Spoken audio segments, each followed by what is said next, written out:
Hello guys, കഴിഞ്ഞ video കാണിച്ച ഒരു റോസ് മിൽക്ക് കേക്കിൻ്റെ പ്രിപ്പറേഷൻ ഇല്ലേ, അതിൻ്റെ ഫൈനൽ ലുക്ക് ഒന്ന് കണ്ടാലോ. ഇപ്പോഴത്തെ ചൂട് കാരണം ഉണ്ടല്ലോ, ഇപ്പം പകലൊന്നും കേക്ക് ഉണ്ടാക്കാൻ പറ്റാത്ത അവസ്ഥയാണ്. അത്രയ്ക്ക് ചൂടാണ്. നമ്മൾ വിചാരിക്കുന്ന കൺസിസ്റ്റൻസിയിലൊന്നും കേക്കിൻ്റെ ക്രീം നിൽക്കുന്നില്ല. ഭയങ്കര ഡ്രൈ ആയി പോലോ, എന്തൊക്കെയോ ഒരു പ്രശ്നം പോലെ. അപ്പം മിക്കപ്പോഴും ഞാനിപ്പോൾ കേക്ക് ഇപ്പോൾ ചെയ്യുന്നത് ഒന്നില്ലെങ്കിൽ ഏർലി മോർണിംഗ് എണീറ്റ് ചെയ്യും, ഇല്ലെങ്കിൽ ലേറ്റ് നൈറ്റ് ചെയ്യും. അപ്പോൾ ചൂടൊക്കെ ഒന്ന് കമ്മിയായിട്ട് നിൽക്കും. അപ്പോൾ ഏകദേശം കേക്ക് നമുക്ക് ആ ക്രീമൊക്കെ ആ കൺസിസ്റ്റൻസിയിലൊക്കെ വരുന്നുണ്ട്. ഇല്ലെങ്കിൽ ഭയങ്കര പ്രശ്നമാണ് ഇപ്പോഴത്തെ ചൂടിൽ ഈ കേക്ക് ചെയ്യാനായിട്ട്. അപ്പോൾ ഇതൊരു റോസ് മിൽക്ക് കേക്കാണ്. ഈ കേക്കിൻ്റെ ഡെക്കറേഷൻ കണ്ടല്ലോ, താഴെ ഒരു ചെറിയൊരു പിങ്ക് കളർ പോലെ കൊടുത്തിട്ട് പിന്നെ മേളിൽ വൈറ്റായിട്ടാണ് കൊടുത്തേക്കുന്നത്. ഇത് ഞാൻ ശരിക്കും പറഞ്ഞാൽ വേറൊരു ഡിസൈനിൽ ഇങ്ങനെ ചെയ്യാമെന്ന് വിചാരിച്ചൊരു കേക്കാണ് കേട്ടോ.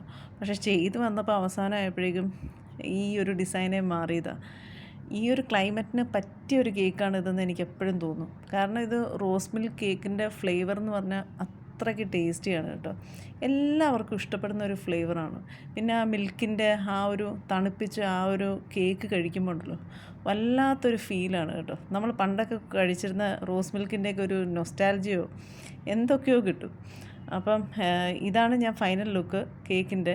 അപ്പം എല്ലാവരും ഈ ചാനലൊന്ന് സബ്സ്ക്രൈബ് ചെയ്യണം, അല്ലാതെ പോകരുത്. അപ്പം മറ്റൊരു വീഡിയോ ആയിട്ട് വീണ്ടും കാണുന്നവരെ ബൈ ബൈ.